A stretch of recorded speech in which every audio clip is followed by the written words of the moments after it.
Coming to you from the Tar Heel State, this is the Carolina Commercial Real Estate Connection, bringing you industry insights and hot takes from Carolina real estate experts, helping you begin, grow, and scale your commercial real estate portfolio. And now your hosts, Tony Johnson and Cameron Pearson.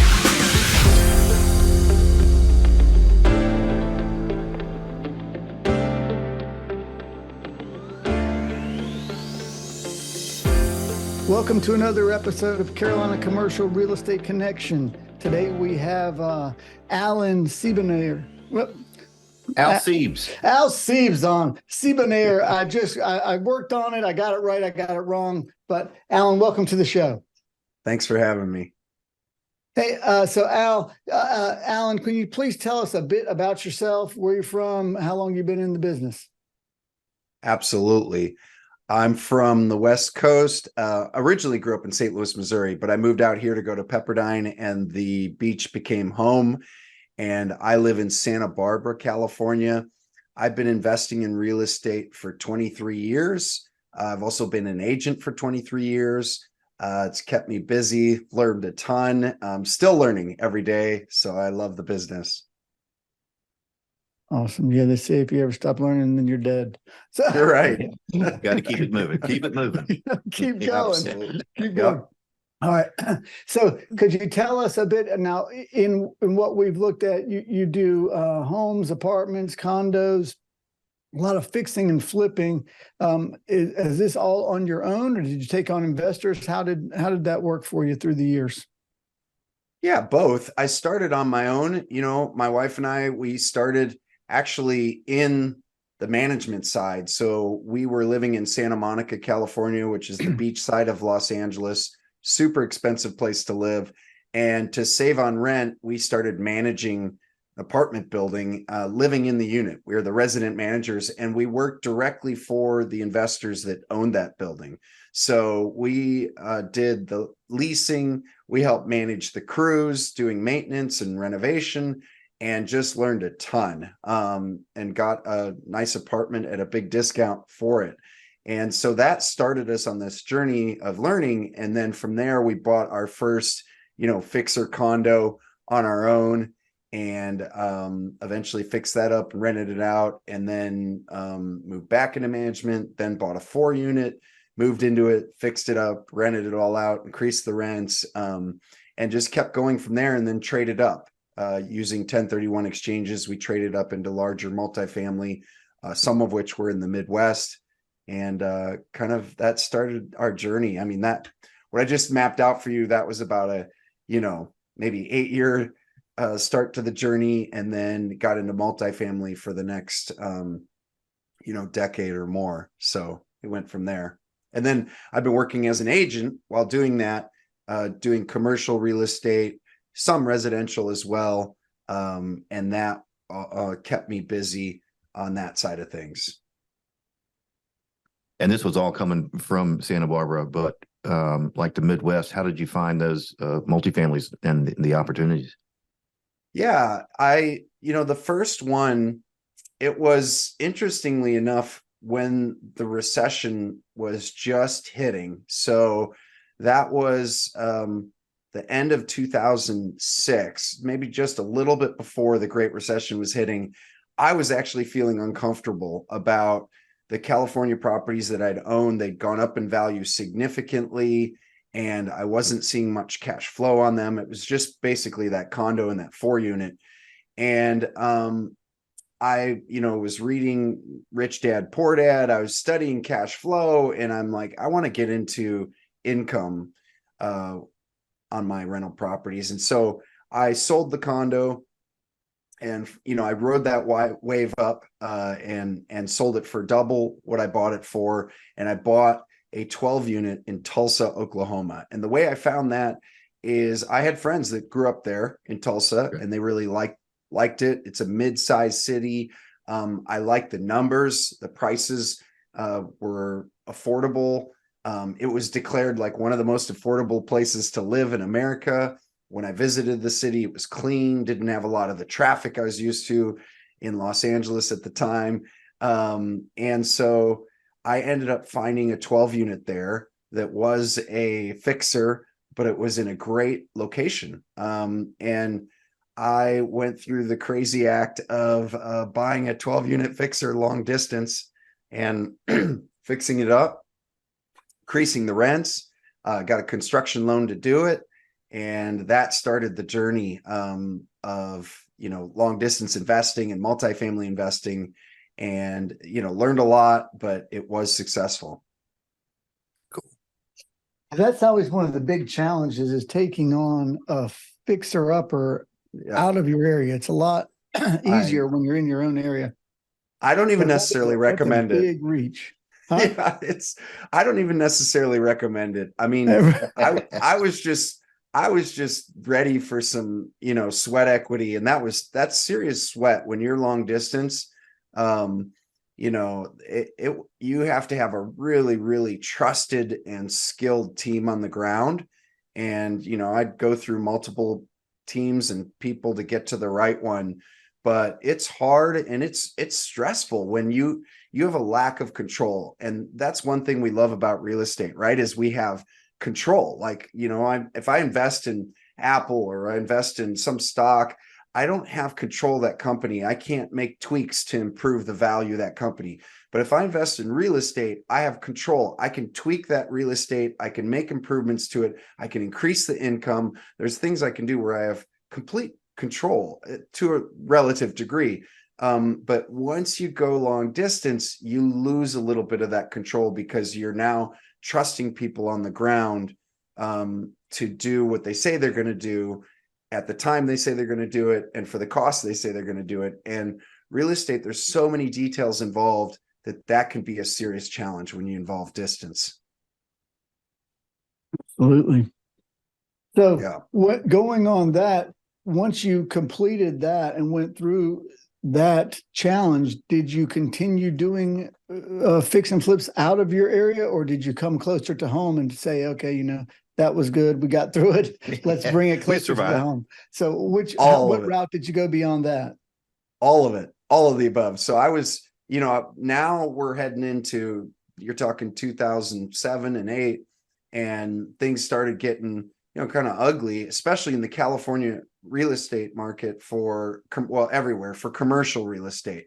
So commercial real estate, as a commercial real estate agent, just stopped when the recession really kicked in. Deal flow stopped. Like it was at least a 50% pay cut for me in my commissions, if not more. And the only reason it wasn't more than 50% is I transitioned into raising capital and buying foreclosures on the courthouse steps in Los Angeles. And then also at the same time, with some of those profits, I was buying, bank-owned properties in the Midwest. And I started traveling and teaching some boot camps. And so I was getting involved in different cities. And to be honest, I think I spread myself a little too thin because I was involved in 9 different states at one point. And, in some of those states, I invested in Memphis. I only owned one small property that I picked up off a bank, but, it just spread me a little thin looking back, because now you're managing managers in all these different locations, and some are doing good in terms of the property management. Some are not doing great, and they're not really watching things. They're not taking care of things. And so it caused me to travel more. And so I just started, eventually, as the market recovered, I started selling all those off and just streamlining my operations into less locations. But I was doing both. I was doing flips in Los Angeles, and then I was doing flips, and I was doing buy and holds in other states.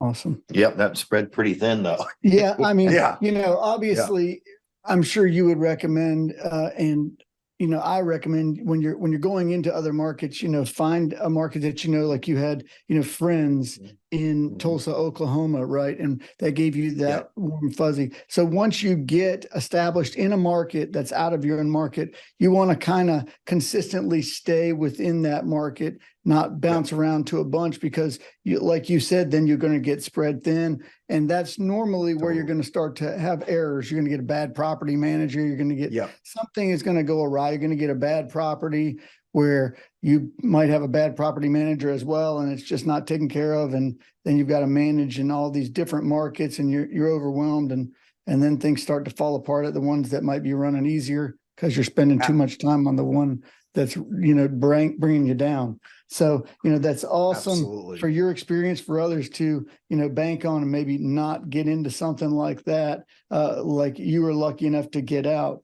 I wanted to jump in. I know we hadn't mentioned it yet, but you brought up that you were doing boot camps. And one thing we briefly discussed before we got going today is, you do some teaching of real estate investors and real estate agents that want to get into investing. And it sounds like you started into that around 2008, around the Great Recession. Is that about the right time frame? And could you walk us through how that started and what that looked like? Yeah, I, was doing these flips both in Los Angeles and then out of state. And I got invited to do these boot camps with Dean Graziosi, who is a, New York Times bestseller on real estate investing books. He teaches a lot with Tony Robbins. They do events together. And it was really fun. We got to travel to all these different cities. We did a 3-day boot camp where we would walk people through. Our goal was by the end of the 3 days that people would go from maybe being a beginner to actually making offers and have a deal locked up in contract in 3 days. And so we'd take this group of people. We'd start day one going through just, kind of big picture real estate, how to identify an opportunity. And that what that means is basically how to identify something you can add value to, right? And you're going to add more value than what you're going to put into it, what your cost is. And that's going to be your profit. So how to identify that. And then we started getting on the phones and calling real estate agents. And, we'd explain, how to talk to real estate agents, how to look for the right type of real estate agent that's investor friendly. And then we go out the next day and start looking at properties and walking through and talking about what we look for. Then we come back, run our numbers. What would you offer? What would the renovations be? And looking for that after repair value, what the property be worth when you're done. And, it would be a numbers game. You make enough offers, you'd find the motivated sellers. And by the end of those 3 days, hopefully you'd have a deal locked up in escrow. And so it was really fun. It was really interesting because I got to meet so many people. I got to learn so many, cities and the real estate in so many locations. And that was a good time, teaching people and helping people fulfill their goals and why they're looking to invest in real estate. And I really enjoyed doing that. I mean, that boot camp sounds amazing. I mean, within 3 days to go from zero to hero is that's pretty incredible. And for me, when I'm, learning as we're learning every day, that would have been priceless, really, to go that fast and to walk through each aspect of that deal. So that's killer. So that was where you started with it, right? So you're going multiple times, multiple places. So it's kind of getting drilled into your head as well. So yeah, that's really great. Yeah. Yeah. I think, a key, what you brought up, when you go into a lot of these real estate seminars and things, you're going there and you're getting the information, it's piled on, you're taking notes, you're going everywhere. But real world and taking notes sitting in a conference room are two different things. So when you say to me that you take guys out, you actually go through that experience, people can see, then they can relate to what you're actually teaching them. Because it's real world experience, right? So that's all that matters in everything is real world experience. So then they can kind of put their mindset into, hey, this is something I can actually do. I'm walking around looking at stuff. They're showing it to me. That helps somebody, the real world, to go and do that. And so, always with anything though, the biggest, it's like, what's your why? So you got into commercial real estate and it sounds like your why is then helping other people reach that financial freedom that you were able to gain from real estate. So that's awesome. Yeah. More and more, my why has been, helping other people reach theirs. And I love that. It's so rewarding. One of the investors that I coach is a single mom, and she's trying to raise kids, and her job income is just not enough, and ultimately wants to transition out of that job income. And so we've been able to just help and coach and encourage, but so much of it is absolutely what you just said, and that is actually doing it. So you can read a book, you can listen to a podcast, you can do all these things, but then to go out and take the action and give yourself the grace to make mistakes doing it, right? Because we all do, but learn from those mistakes and keep going, keep trucking. That's where your skill set improves, because this is very much a skill based game. The real estate, it's team based, it's having the right people around you, and it's skill based, meaning you can send someone who's really skilled in real estate investing into any market conditions, into any location, and they'll use that skill set to make deals happen. And it's interesting, I've seen it over and over, and a lot of people will sit on the sidelines, and then you'll have the people that really have the skill set take advantage of all these people sitting on the sidelines because of whatever excuse. Maybe it's the interest rates are too high or whatever the excuse is. And while those people are sitting on the sidelines, the ones with the skills will be moving in to pull off deals that no one else is pulling off. But to get there, you got to get on the street and just practice. Yeah, that's it. You have to take action, so we can all sit and talk, and you can coach and teach people, and you can tell them till they're blue in the face that they can do it and make money. But everybody, you have to take action, actually do something in order to make money and be able to be successful in real estate. And that, I think, is the biggest leap for most real estate investors, is taking that first step. Once they take the first step, everyone says that, I wish I would have done it sooner. I wish I would have done more. It doesn't have to be a home run, and anything. If you buy a solid piece of property in a good location, don't buy in a terrible location. If you buy in a good location, a good decent piece of real estate, even if you overpay a bit, you can fight your way through it, and you're not going to lose money. Even if you lose money, it's not going to be some terribly huge amount of money. As long as you buy in good locations, you're not going to do terrible, and you can normally wait out the market to a better time. And that was one of the biggest lessons for me with the long distance investing was, I was buying these bank owned properties, and some of them just were not good locations. The bank was dumping them. I was picking them up super cheap, which was attractive. But, the problem with that is your numbers look really good on paper in these cheap locations. But then the reality is someone moves in and the numbers look good at first, but then they trash the unit, or there's a, drive-by shooting on the street, and the tenants flee, and then the property goes vacant, and then it gets broken into, and then, all your numbers are thrown out the window and you don't do well on it at all. So I've really learned that the sweet spot, if you're going to go long distance, whether it's commercial or residential, is to get in a location that, just like you said, is good, and also there's value add to the property. So there's certain things you can do to tweak that property to increase the income, increase the desirability, and you're going to get a really good quality tenant in there. It's going to make it much easier to manage. You're going to have a much better chance of hitting your numbers. And those are the things that really were a valuable lesson for me. Yeah.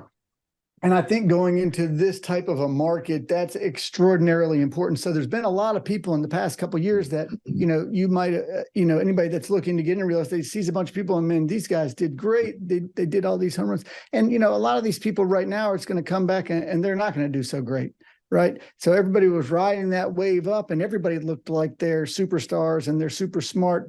When the market's going up, everybody looks super smart. Right. So there's gonna be, a recalibration on some of these things right now. Office, multifamily is going through some recalibration. Office has definitely already gone through a lot of recalibration of values. So, you're going to see some of that, but that presents opportunities. So someone that's trying to get in right now, this is an optimal time. So the rate being up really is irrelevant because you'll be able to get in on somebody else's shortcoming that they underwrote wrong, might give you an opportunity to get in. So I think more and more of those opportunities are starting to present themselves. And I think that's going to continue for the next 12 to 18 months. So this is a great time to get into real estate where you can create lifelong wealth in a long term. You know, it's not going to be that little short-term gain that everybody got on the last 3-year bandwagon, but longevity with real estate is what really matters. It's a marathon, we always say. Someone like you is a testament to that, being in it for 23 years. So something else that, you know, we want to get into is you work with agents that are looking to get in investing. So can you tell us a bit what that looks like and how you got into that and kind of what it looks like for agents? Yeah, I help agents that want to get into real estate investing all the time, partly because it's my story. So I actually got my license and started in commercial real estate because I wanted to get on the investing side of things. And I figure, hey, the quickest way to learn is just to get in there and start working with property investors. And that was, you know, commercial real estate for me. And now, of course, it's morphed into residential and multifamily and all kinds of other things. But I wanted to get onto the investing side because I wanted to build financial security and cash flow into my life. And as a real estate agent alone, you work really, really hard. You run around sometimes like a chicken with your head cut off. And you can at times feel like a slave to the clients, to the leads that come in. And as you progress and you get more financial stability, more control, and investments, you can then start being more selective in terms of what you work on. You can have more control of your schedule. You know, all of these things that people would desire when it comes to financial control and financial freedom. And a lot of real estate agents, you know, they're already in the game. They're already, you know, in the trenches with real estate. So just to help them get onto that investment side has been a lot of fun. Yeah, like you said, it's kind of teaching to take that first step because they've been in the game, but they're not making moves. So that would be the important piece, is you pushing them over the edge to make that first deal happen. Yeah. And a lot of it for real estate agents, or for, you could say for anyone, a lot of what holds them back is limiting beliefs. They think, well, I can't do it right now because, you know, fill in the blank, or a lack of skills, lack of understanding how to make deals happen. Because you could say, well, yeah, I can't do it right now because I don't have any money. Okay. So what if you had money? What if someone partnered with you that had money? What if you had a financial partner that said, I have money, but I don't have the skills and I don't have the time? All of a sudden you have money. So not having money, or, you know, some of the other reasons that people might throw in an excuse, is not an excuse. It's a limiting belief. And so we just help people work through that. Yeah. So and I think bringing that up, one thing you said, I think it's important for everybody, and I'm sure you teach this, you have to understand your strengths, work on your strengths, and find somebody else that's their weakness. And then you team up, and that's how you create a good team and a good partnership. So the more you put yourself out there, the more you network around, and you express to people what you're bringing and how you can offer that to them, and offer it for free to as many people as you can initially, just to get it out there that you want to be involved. So you don't know what's going to fall in your lap when you just keep putting it out there and putting it out there and putting it out there, and you offer your services to free for others initially, how that will pay off, and where you'll find a partnership, and where you'll find somebody that you can help. And then also, I think whenever you're getting into real estate, it's important to not look too broad. So you really need to kind of niche down on what it is. So I think probably, Alan, when you're coming across agents, they've gotten the opportunity to understand what they like in real estate, and then others don't. So how do you, work through that with people? I think that most people's another biggest problem before that first transaction is they're all over the map. Every shiny object pops around. They want to do everything and anything. So how do you talk to your clients about that?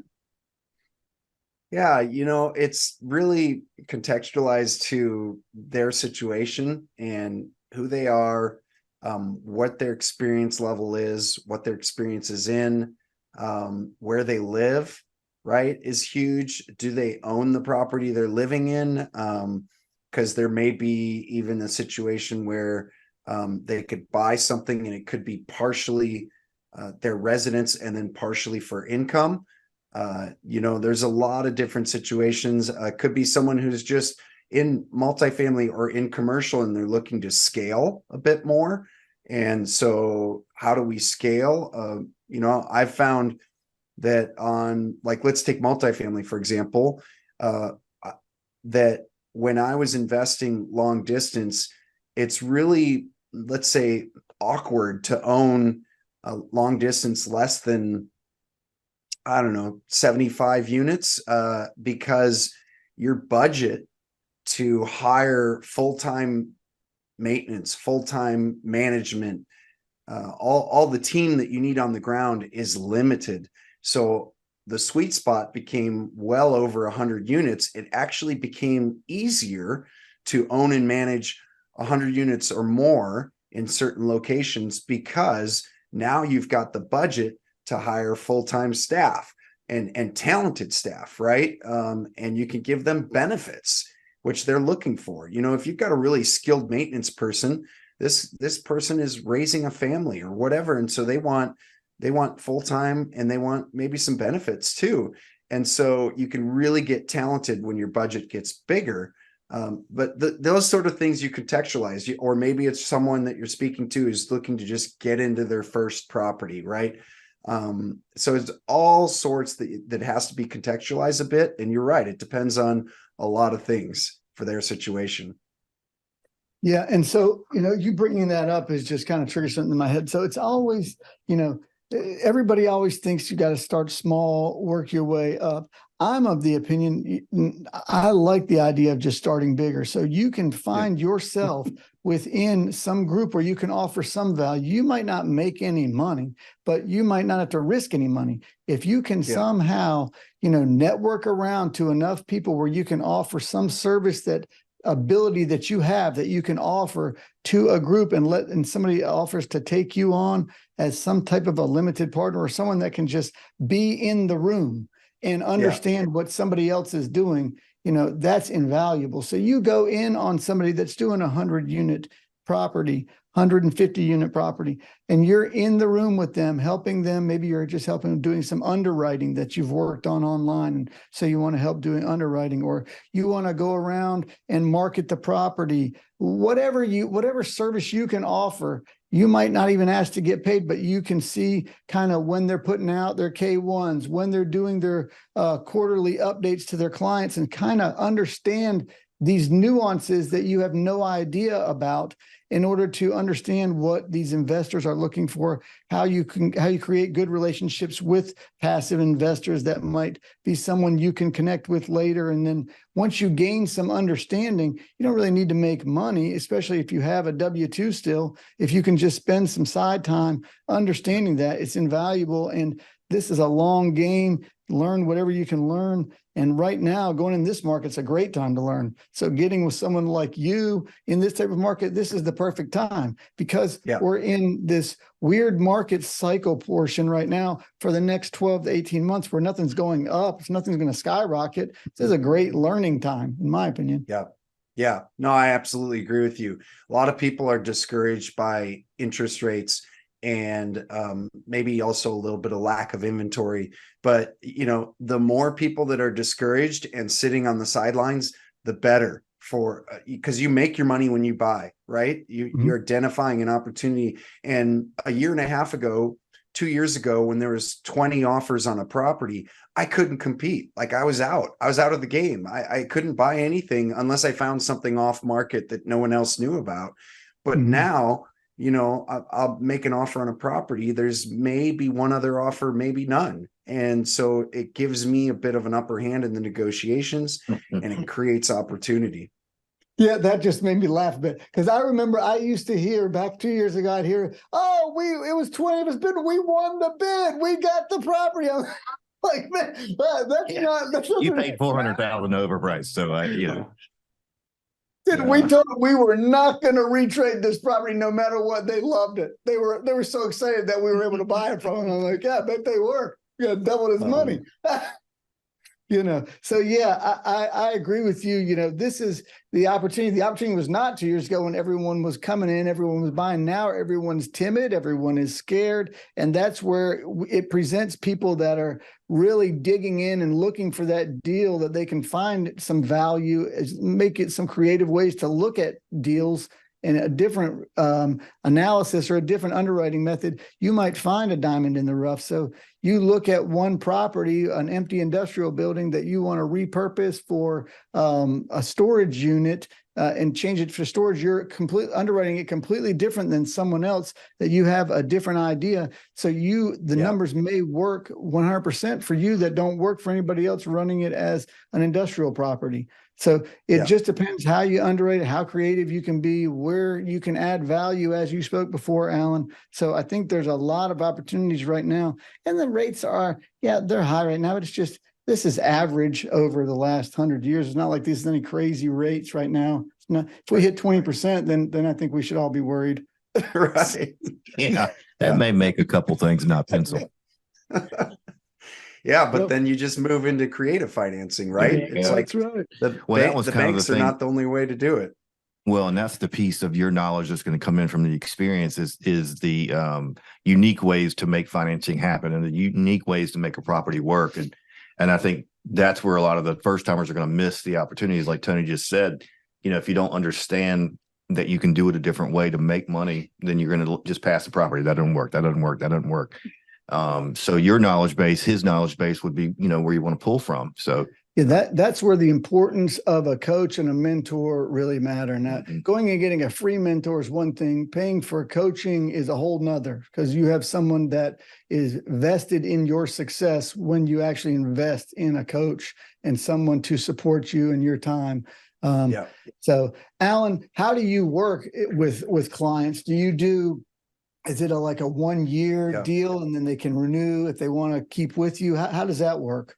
Yeah, no, I've never done a 1 year deal, but that's interesting. But yeah, I mean, what you just said is crucial. Like, by actually investing in your education and a coach in real estate, you are putting down money to save yourself time, which is incredibly valuable, save yourself mistakes, which what that means is you losing money, right? So that's incredibly valuable. And you're extracting from someone who has years and years and years and decades probably of experience, both having successes and having mistakes and going through major challenges, and you're extracting from them so that you can avoid as much of that as possible, be as profitable as possible in much less time, because you have that, that learning curve, you're able to get up over that quicker. And, I do that all sorts. So I've done private coaching where it's a day or two. I've done events where we'll do, different webinars. I'm building out some courses. Some of my stuff is free, so it's just, I enjoy doing it. Different people have different needs and different, where they're at in terms of what they're trying to accomplish. And that's really what we try to find out. It's like, what are they trying to accomplish? Contextualize it to them and then help them get to that goal. And, I love what you said about coaching people in the direction of, it's not always about starting small. Sometimes it's about going for something much larger that you're going to be a part of, and, learning as you go. Right. And, but then for other people, I have a couple that I just interviewed with that they are both architects. Well, one's more of a designer and one's more of an architect, and they love wine. And so they travel up and down wine country in California. Well, they started picking up, fixer properties and converting them to short-term rentals in wine country. And I'm like, man, that is like absolutely brilliant for you. Like that is your strategy. Like it's so obvious because you love it. You know a lot about wine. You know a lot about wine country, and you're both like, you're designer and an We're architect traveling to couple. all the wine places. They just mention it when they're talking to people at the wine. Oh, well, we got the short term. This one. Yeah, I mean that was like a no-brainer strategy for them, right? That is awesome. But for everyone it's different, but yeah, I love that there isn't just one. And that's the thing with a lot of gurus is they'll be like, hey, the way I made it is the way you need to make it, right? You take Grant Cardone, he's like, hey, I made it this way and I went big and I'm going really big and I'm into luxury big, and that's the way you need to do it. And it's like, well, yeah, that might be true for some people, but it's not true for everybody. And so that's where, you need to take the skills and then contextualize it to your situation. Wow. I think that's awesome that you say that, because I agree 100%. We all get pushed into these little boxes, and, that's it. We're all different. We all have different goals and ambitions of what we want to do in real estate. And there's so many different avenues you can take with real estate. So you really got to kind of select what's right for you and how big do you want to go. Maybe you don't want to go huge. Maybe you just want to keep it on the side. Maybe you just want some vacation homes and you want to get them, rent them out till you can, use them as second homes later in life. There's a million different avenues for what you want to do, and you don't want to push yourself down a road that makes you uncomfortable. And I think having someone like you by their side as they take the journey is the best benefit and best avenue to take to shorten the learning curve and keep from making major mistakes. People will call me for advice or, Cameron for advice for stuff, but, we're only going to offer so much time and energy for free. I mean, you'd love to just spend a bunch of time, but that's not what I do. I mean, that's not my specialty. I'm not great at offering advice. So I think coaches, I don't want to be held responsible if I tell something the wrong thing. I can tell you what not to do. Pretty good at that one. I got some of that too. Right. Well, Alan, this has been awesome. I appreciate you coming on today and telling us all about yourself and what you're doing and what you're into these days. If someone wants to reach out to you, what's the best way to get in touch with you? Yeah, I have a website called Retire on Income where we talk, passive income and real estate investing. I'm all over social media. I'm on Facebook under my name. And you can find me on YouTube under Al Siebes, ALSIEBS. But yeah, look forward to connecting. Thank you so much for having me. I love your podcast, and keep trucking.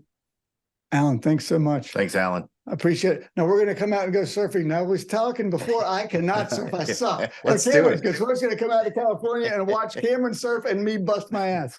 Let's do it. Love it. Thank you so much. Hope you have a great Thanksgiving, sir. Appreciate it. You too.